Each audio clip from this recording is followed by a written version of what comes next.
Hi everybody, my name's Larry Campanella. I'm from Little Silver, New Jersey, which is right outside of Red Bank, New Jersey. Red Bank, by the way, last week was just ranked the #3 small town in America. Little Silver was a nice little quaint town, kind of like Mayberry. I moved to Monmouth Beach later on when I was 19 years old, a small little beach town 1 square mile between Sandy Hook and Long Branch.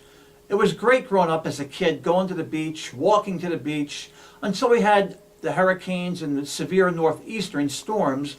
The water would come over the jetties onto Ocean Avenue and flooded out everybody's backyard. I mean, we found fish, flounder, galamod, lobster in the backyard. We had a clam bake. It was unbelievable. Then I got smart, at least I thought I got smart, and moved to a high-rise called Channel Club Towers on it was 1975 actually when I moved to Channel Club, and I thought I was smart because I was getting away from all the high rains and winds, and it was good living for a while until I got my first heating bill of $700 a month. That, in conjunction with a $600 a month maintenance fee, forced me to go down to West Palm Beach. I went into semi-retirement. I'll tell you, I was really in heaven in West Palm Beach. I was having a blast. The weather was 80, 85 degrees every single day.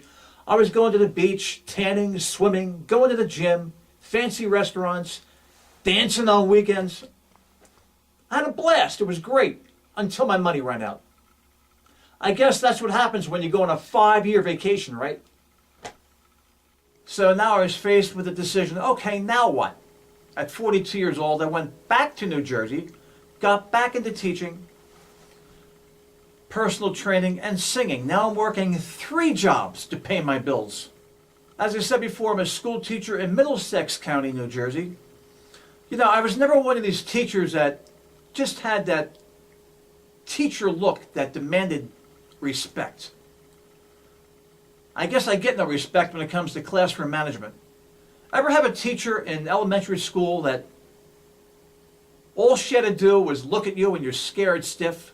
She could be 70 years old, couldn't even move, but just that certain teacher look would have you sit still the whole day long.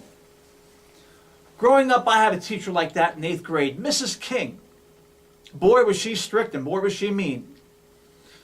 I was a hyperactive kid, but I'll tell you one thing, I didn't move a muscle in that class. When I say I was hyperactive, if you took at it to source, the first 2 words that come up would be Larry Campanella. I mean, I was so hyperactive that my old gym teacher, Mr. Adams, would have me run around the school, Markham Place, 3 different times before I entered my first class, just to expend some energy. I mean, I was a mess. My mom, bless her heart, would have to hold my head still at Pete's barbershop to prevent me from getting cut by the shears of the barber. So Mrs. King, my hat's off to you. You did a good job with me. I sat still for 40 minutes every single day with you. Now to get classroom management in my class, what I have to do is give a Big Mac and a large chocolate milkshake to get any kind of respect from the kids. But unfortunately, I'm going broke in the process. All I'm doing is spending money trying to discipline these kids. There has to be an easier way.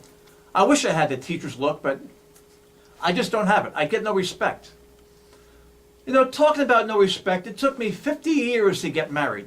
That's a long time. Yeah, 50 years old before I got married. Unbelievable, huh? I mean, my family couldn't understand what was going on with me. I mean, I'm not a bad-looking guy. I went to college. I work. I have a job. I can sing. They lost all hope. But I finally shocked them at 50. I come from a close-knit Italian family, and they just dreamed about having grandkids. With me, they just gave up, because guess what? It didn't happen. But I finally walked down the aisle at 50 and shocked everybody. But I'll tell you, it was really worth the wait. I have a great wife and 2 great stepkids who I love dearly.